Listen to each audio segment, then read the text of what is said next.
Bienvenidos a todos, el placer de reencontrarnos y de seguir acompañándonos en este momento especial para algunos, sobre todo los que están en el territorio argentino y sudamericano. En el video de hoy vamos a hablar de algo subjetivo. Voy a dar mi opinión acerca del 11 ideal de la selección argentina. ¿Cuál creo yo que tiene que ser el 11 al que tiene que aspirar el entrenador de la selección argentina? Hablando del presente, no estoy haciendo futurología de cara a Qatar ni de cara a la Copa América. Simplemente voy a dar mi 11 ideal de la selección argentina. Es verdad que a lo largo de los videos del puesto por puesto de esta lista de reproducción que he armado con cada uno de los puestos de la selección argentina, algún destello de opinión he dejado, pero ahora lo vamos a centralizar todo en hablar del equipo ideal del seleccionado argentino. Voy a empezar por el arquero, obviamente. Para mí tiene que ser Esteban Andrada. Si bien Armani no me disgusta para nada, y no ha hecho ningún mérito para dejar de ser el uno de la selección argentina, en mi gusto Esteban Andrada me da más seguridad con los pies. Atajando creo que están en el mismo nivel con Armani. De hecho, mi duda no es con Armani sino con Musso, porque de hecho Musso me da también hasta esa seguridad de que si la pelota llega muerta a los pies o si tiene que resolver con los pies, Musso lo va a hacer mejor que Armani. Y por eso Andrada creo que tiene el complemento ideal de cada una de las facetas de los nuevos arqueros que tenemos hoy en el fútbol mundial. Hoy parece ser que con atajar no alcanza, así que Andrada para mí reúne mucho de eso. Esperemos que este proceso de actividad nula no le haga efecto en el arquero hoy por hoy de Boca Juniors. La defensa, y van a empezar las polémicas, para mí el 4 tiene que ser Foyt, pero no porque sea el 4 ideal, sino porque todavía no vi ninguno mejor que él. Es verdad que ha cometido errores, es verdad que no tiene el gen de ser lateral derecho, porque es marcador central, básicamente por eso, y que Montiel pinta bastante bien, pero por lo menos para mí todavía pinta bastante bien. No veo un Montiel todavía consolidado por el simple hecho que no hubo tiempo para probarlo. Por eso en el ideal de hoy, por descarte, me quedo con Foyt, porque no vi a nadie todavía que pueda cumplir esa función como se espera del 4 clásico en el seleccionado argentino. Foyt da una mano a los centrales, da una mano al mediocampo y se está animando a proyectarse, algo que en su posición natural de marcador central obviamente no lo había hecho nunca. Lo hace con bastante criterio, es de los defensores argentinos que mejor domina la pelota. Es verdad que peca muchas veces de confianzudo cuando tiene el balón y comete errores, pero lo bueno es que se sabe recuperar mentalmente muy rápido y vuelve a arriesgar con el mismo criterio justificado que lo hace siempre. Es un jugador muy inteligente que dentro del campo de juego resuelve mucho, y si no lo podemos poner de marcador central, lo ponemos de lateral derecho porque no tenemos a nadie por ahí que todavía nos termine de convencer. El primer marcador central para mí es Nicolás Otamendi. Es verdad que ya tiene edad, es verdad de que ha cometido errores, que ha aparecido en las fotos de varios goles en contra que hemos recibido en el seleccionado argentino, pero creo que sigue siendo un marcador central de élite. Juega en uno de los mejores equipos del mundo, ha aprendido mucho desde que está con Guardiola, sobre todo en la salida, y en el juego aéreo es de los más seguros que tenemos. No pasa desapercibido Otamendi, no es ese defensor central que termina el partido y no terminás de saber si jugó o no. Otamendi se encarga de ser protagonista de la acción. ¿Por qué? Porque se anima en momentos difíciles a salir jugando con el balón, porque tiene presencia en las dos áreas y porque es un central hecho y derecho. Obviamente con errores, con cuestiones que nos agarramos la cabeza, pero para mí sigue siendo de lo mejor que tenemos en el seleccionado argentino.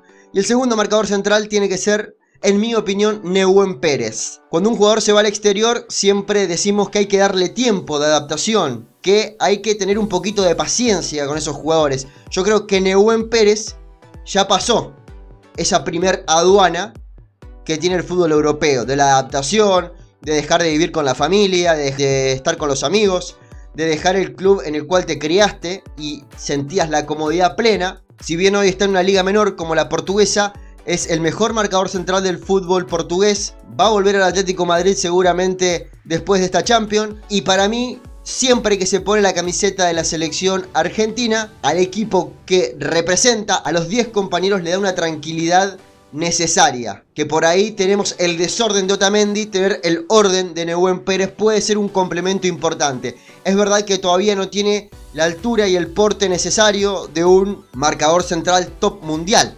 No mide 1,90, pero tiene una inteligencia y un tiempismo y una presencia dentro del campo de juego que me invita a mí, por lo menos en mi opinión, a ponerlo como segundo marcador central.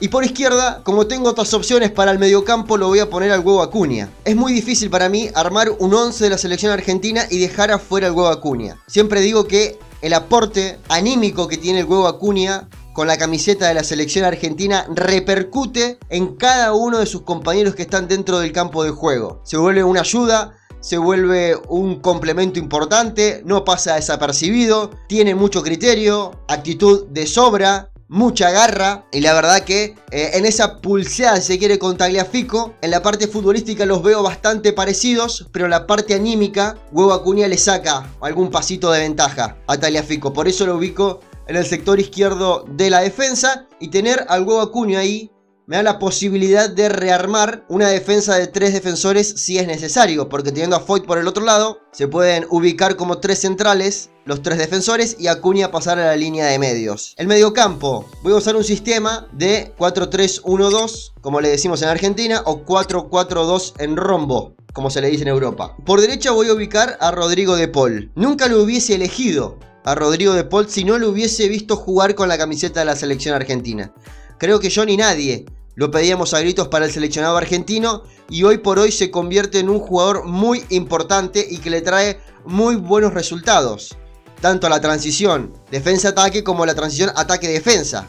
Se vuelve un jugador importante en fase defensiva como en fase ofensiva. Es guapo, tiene criterio, se anima al traslado, a la gambeta en zonas donde parecía que estaba algo prohibido gambetear, que es en la salida del juego. Rodrigo de Paul se anima a eso, pisa al área, le gusta probar de media distancia, no abusa de buscar a Messi en ciertos momentos de partido, y es un arma fundamental para tener al lado a Leandro Paredes. Lo pongo a Leandro Paredes por todo lo que nos da cuando tiene la pelota. Es el 5 que mejor entiende el juego de los que tenemos en la selección argentina cuando somos poseedores del balón. El problema es cuando Argentina no lo tiene, la desesperación, y es algo que tiene que mejorar Leandro Paredes, terminar de aprender a marcar, aunque parezca muy básico. Hay momentos en los que hay que esperar un poco más y Leandro Paredes se desespera por volver a recuperar el balón y comete la falta.